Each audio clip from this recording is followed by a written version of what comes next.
Lance Armstrong finally comes clean. Last night, he publicly admitted he used performance-enhancing drugs. Ken, as you can see, there's still tape blocking off this elevator. The victims were on their way up to the second floor to get to the urgent care clinic in this building. Mike, very scary moments out here earlier this morning. Deputies are still at the home where they say a man broke in. The fight over privatizing trash in the city of Fresno not over yet. When the suspects came in shooting and shot his mom in the leg, his instincts kicked in. And I promise you will not leave here hungry. Ken and Evie, what do you think of my new look? I like it. She is live at the scene with the latest. Rachel? Catherine, we just spoke to police a few minutes ago. Kind of a bizarre situation out here. They say that an Asian woman in her 50s was shot inside of her duplex. They believe the shots came from outside.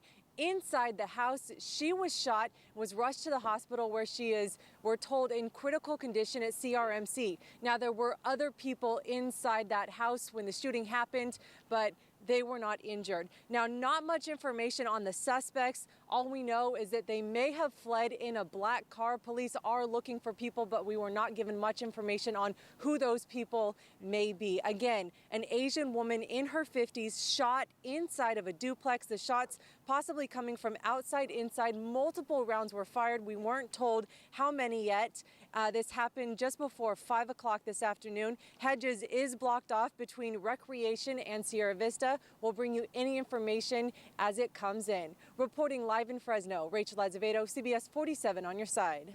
Evie, the Red Cross was one of the organizations that helped out along with American Airlines, the Air National Guard, and Community Regional Medical Center. Parsley was over 1,000 miles from home when he got a call from his wife saying the baby is coming early.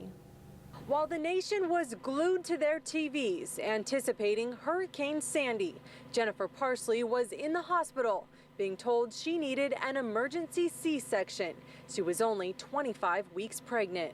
Literally within 10 minutes I was in the surgery room, and I just barely had time to call Ryan, my dad, and his dad. Her husband in Texas with the Air National Guard knew he had to get home. I ran straight down to my first sergeant and spoke with him, and he immediately contacted the Red Cross. We made a case. During emergencies, the Red Cross works with airlines to help service members. It's the organization's oldest mission. We were able to get Ryan off the base onto a plane within 2 hours of his request of American Red Cross services. While thousands of planes were canceled because of Sandy, Ryan managed to get a flight back to Fresno.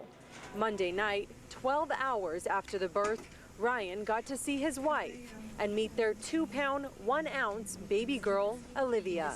I was excited, nervous, and afraid at the same time. I didn't know what to expect, but I knew she needed me, and I really wanted to see how Olivia was doing. It was just so nice because, I mean, I actually haven't seen him since August, so when I needed him, it just meant a lot to me that so many people helped him get here. Now, Olivia is doing well for her tiny size. Meanwhile, Ryan is scheduled to go back to Texas on Sunday. However, he's put in a request to stay here for another few months. Reporting live in Fresno, RachelAzevedo, CBS 47 on your side. Just after daybreak in the hills above Springville, a team of Tulare County Sheriff's deputies are dressed in camo, equipped with necessary tools. Everybody ready? They begin a hike into the forest where they know they'll find thousands of marijuana plants. From the air, these marijuana plants stick out like sore thumbs. So on our overflights is where we found it. The hike is straight downhill, the steep terrain difficult for even experienced deputies. I'm good. After a half hour of walking, we smell the marijuana before we see it. Some plants are as big as a 6-foot-tall deputy.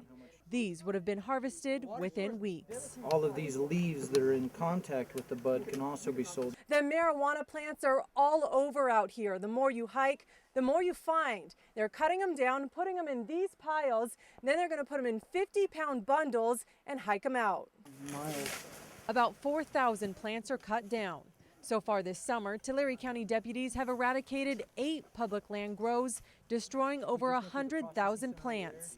It's actually less than years past when law enforcement teamed up for large operations. They were all done back to back year after year, and I think it chased a lot of the growers out of the hills back onto the valley floor. No suspects were caught on this day, but evidence shows at least 5 people were growing and processing here. Deputies say they used water from the Bear Creek River. Now water levels are down. Finding, chopping, and hauling all of the plants is labor intensive, but deputies say it's worth it. All this processed marijuana that they would have gotten out of this grow would have been down on the street. In Tulare County, Rachel Azevedo, CBS 47 on your side.